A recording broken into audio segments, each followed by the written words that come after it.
A questão racial brasileira na perspectiva do pensamento antirracista é foco da série Coleção Antirracista, que será lançada na próxima terça-feira aqui em São Paulo.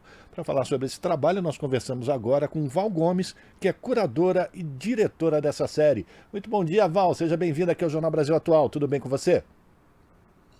Bom dia, obrigado pelo convite, bom dia a todos os ouvintes, é um prazer falar com vocês. Prazer é nosso também. Val, essa coleção é formada por oito episódios, não é isso? E eu gostaria que você começasse Isso. falando sobre a escolha desse formato e os temas que são abordados nesses vídeos. Eu escolhi esse formato de 10 minutos, que é um formato que é um tempo curto, mas que dá para que a gente faz um arco histórico do passado até o presente, porque eu percebi assim, que tem vários materiais na internet que tratam do tema, mas são materiais longos, você não tem um material curto que faça um arco histórico que tenha consistência. Então, e também assim, tem um trabalho, já tive um trabalho com formação de professores, e eu sei que professores, eles têm, dependendo do tipo de contrato, eles têm 1 hora de estudo por semana. E muitas vezes é nessa 1 hora que é definido os temas que vão trabalhar e etc. Então, eu pensei num público jovem e pensei nos professores para trazer esse tema em 10 minutos, né? Então, cada episódio ele faz um arco do presente até o passado, você tem animações, você tem material de arquivo, você tem uma narração que faz a costura, né, de todos esses temas, e tem entrevistas com intelectuais como Sueli Carneiro, Cida Bento, Saloma Salomão, Joyce Bert, entre outros. E os temas que eu escolhi para essa coleção são temas que são essenciais para entender a questão racial no Brasil, né? Então a gente começa com o primeiro episódio, que é o mito da democracia racial, né? Que foi um mito veiculado por propaganda do governo e tal, e muitos brasileiros acreditam nisso até hoje, e no estrangeiro também, de que nós somos um país com harmonia racial. Éramos, né, um país com harmonia racial. Então, esse episódio, por exemplo, conta desde todas as políticas eugenistas que visavam a exterminação da população negra, de como foi criada essa política e até os dias de hoje. Esse é o primeiro episódio. O segundo episódio é do navio negreiro à abolição. Então a gente vai contar um pouco desse processo da vinda dos negros escravizados, que são escravizados da África para o Brasil, e a gente faz sempre, Zé, a gente traz personagens da história, personagens negros não conhecidos, fatos históricos, apresentar pensadores, intelectuais. Então a gente faz isso. Isso é um marco que acontece em todos os episódios. E esse do navio negreiro, a abolição, fala de todas as lutas, né, desse período histórico envolvendo a luta por liberdade que a gente continua até hoje, né, por liberdade e igualdade. Sem O dúvida. terceiro episódio chama-se Cota Não é Esmola, e o nome já diz, né, conta do processo de exclusão dos negros, do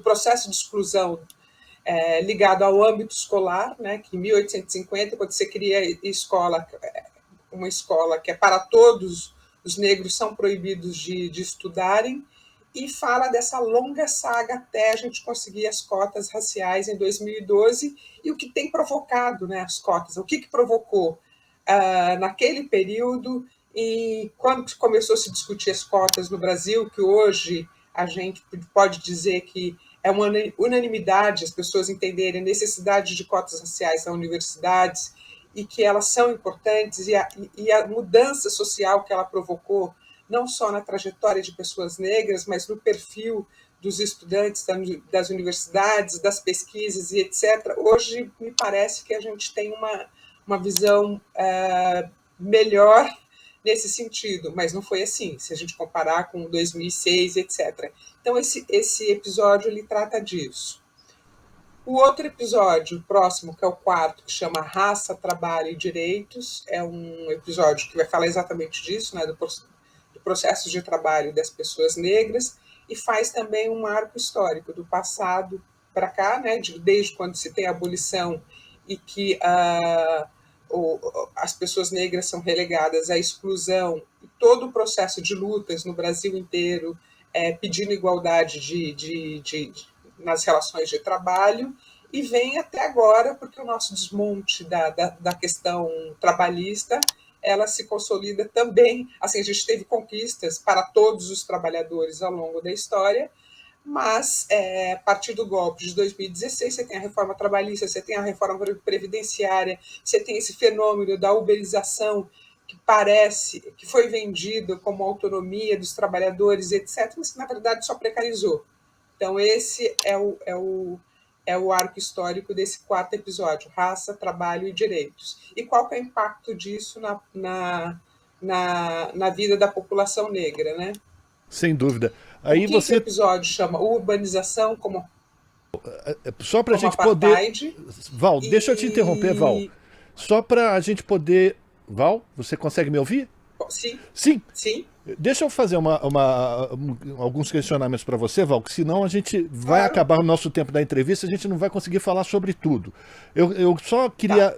verificar. Então temos ainda a questão da urbanização como apartheid, né, que é um dos temas também colocado, mulheres negras, racismo estrutural, branquitude versus antirracismo. Todos esses episódios, Val, eles vão estar disponíveis de que forma? Como é que as pessoas podem ter acesso a esse material? Ele vai estar disponível na internet? Como é que vai funcionar a distribuição Então, desses episódios? a gente tem um lançamento previsto para o dia 29, né, no Espaço Unibanco, e ele vai estar disponível na Especine Play, que é um play gratuito, e no Cutini TV a partir do dia 5 de dezembro. Perfeito. Então, as pessoas podem assistir todos os episódios E a eu acho... partir do dia 5 de dezembro, Pois não, a partir do dia 5 de dezembro? nesses plays. SPCine Play, Cutini TV e Observatório de Educação do Instituto Unibanco. Perfeito.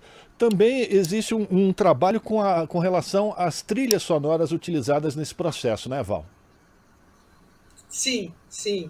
A trilha, porque você sabe que a trilha ela é muito importante porque ela dá roupagem para o audiovisual, né? Que é áudio e visual.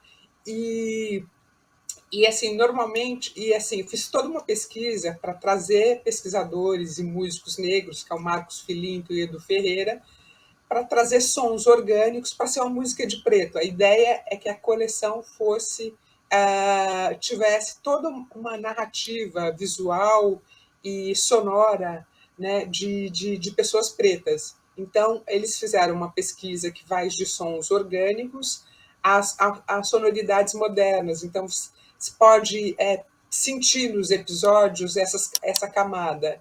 E, além de tudo, também tem um efeito sonoro, porque assim, é muito difícil contar essa história sem se tornar muito pesado. Então, a gente fez um trabalho para que fosse mais leve. E aí a gente tem um pouco de uma tiração de sarro, que a trilha sonora, os efeitos de sons, brincam um pouco com isso. E além disso, assim, a gente vai estar lançando o álbum da trilha sonora e os samples das trilhas. A gente fez um banco de samples, que a ideia é que as pessoas jovens possam baixar e fazer seus próprios beats a partir da nossa trilha, que eu considero assim incrível o trabalho deles. Sem dúvida, a apropriação desse trabalho é fantástica, né? Então eu queria que você falasse também o que proporcionou que esse trabalho fosse distribuído dessa maneira, como é que funciona todo esse processo que levou a coleção. Olha, essa é a história da coleção, é a história de muitos brasileiros, né? Que é minha e de milhares de outros. Então, a nossa ideia sempre foi chegar ao máximo de pessoas possíveis, de dialogar com a juventude e de pensar mecanismos de interação. Então, por isso que a gente tem umas animações gráficas que são bem modernas, afrofuturistas, que é bem descolada mesmo. E a trilha, então, assim, como que hoje as pessoas querem participar, ninguém quer ser só receptor, né?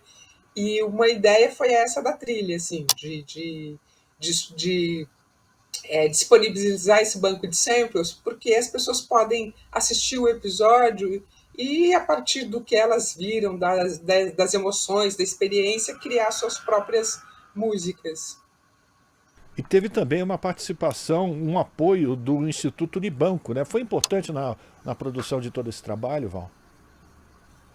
Foi fundamental, né? O Instituto Unibanco foi um super parceiro, né? Foi fundamental o apoio financeiro do Instituto Unibanco para a gente poder fazer essa série. E o Instituto Unibanco ele tem toda uma ligação com a educação. Então, assim, eu venho de uma trajetória sou socióloga, né? E fiz vários trabalhos na educação. E o Instituto Unibanco tem uma preocupação com a educação. Então, foi, como diz o ditado popular, a fome com a vontade de comer, né? E aí a gente fez esse trabalho que tinha a cara deles, né, cara de um diálogo com a educação, que interessava para eles, e para mim que é muito importante, muito caro, porque a gente sabe que quando a gente chega nos professores, a gente chega em muitos lugares, né? Que as escolas públicas são os equipamentos que têm mais capilaridade no Brasil. Sem dúvida. E é importante a gente também destacar que esse é um momento de transição de governo, o início do governo do presidente eleito Luiz Inácio Lula da Silva. Esses materiais eles podem servir também de apoio para colocar essas discussões novamente dentro das escolas, por exemplo, né?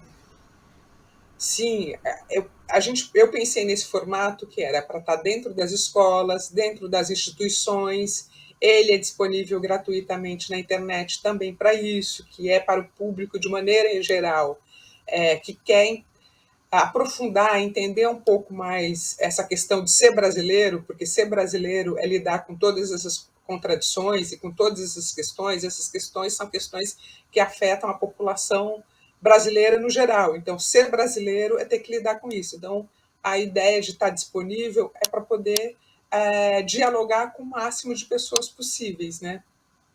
Perfeito. Bom, então vamos recuperar aqui. São 8 episódios. O primeiro é o mito da democracia racial. O segundo, da escravidão à abolição. O terceiro, cota não é esmola. O quarto episódio, raça, trabalho e direitos. O quinto, urbanização como apartheid. O sexto, as mulheres negras. Sétimo, racismo estrutural. Oitavo, branquitude versus antirracismo. Eu quero que você agora faça um convite para as pessoas que moram aqui em São Paulo, que estejam aqui em São Paulo e que queiram participar desse lançamento. É um evento aberto, não é isso, Val? Sim, é um lançamento aberto. A gente está fazendo uma inscrição pelo site, porque para a gente ter uma lista de presença, enfim, né?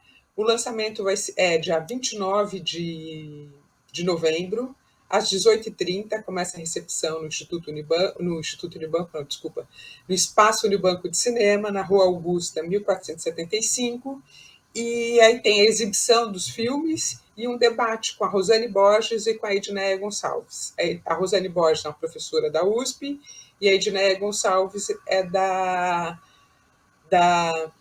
meu Deus do céu, Aqui, da uma ONG aqui em São Paulo, que é ligada à juventude. A ação educativa. Exatamente, às 8 da noite. E para confirmar a presença, o e-mail é coleçãoantirracista@gmail.com. E também estará disponível a partir do dia 5/12 no SPCine Play, no Cutni TV e no Observatório de Educação do Instituto Unibanco. E esse debate ele terá transmissão também pela internet para as pessoas que estão fora aqui da cidade de São Paulo, do estado de São Paulo? No dia 29, não. Infelizmente, não. Perfeito. Só vai poder ter acesso aos episódios a partir dos 5/12. Perfeito. Bom, quero agradecer aqui a participação da Val, que é a organizadora, produtora, enfim, idealizadora dessa coleção, que está sendo lançada, então, na próxima terça-feira, no Espaço Itaú Cinema, na Rua Augusta. E, Val, forte abraço para você, parabéns pelo teu trabalho, e a gente espera que essa coleção ela consiga alcançar o maior número de pessoas possível, até por conta desse formato e tudo que está sendo disponibilizado, para que a gente consiga diminuir a desigualdade e a gente ter uma sociedade mais justa no país. Obrigado pela tua participação aqui e parabéns. Muito obrigada e também espero que sim. Muito obrigada. Conversamos com Val Gomes, aqui no Jornal Brasil Atual. Estamos apresentando Jornal Brasil Atual. As notícias que os outros não dão.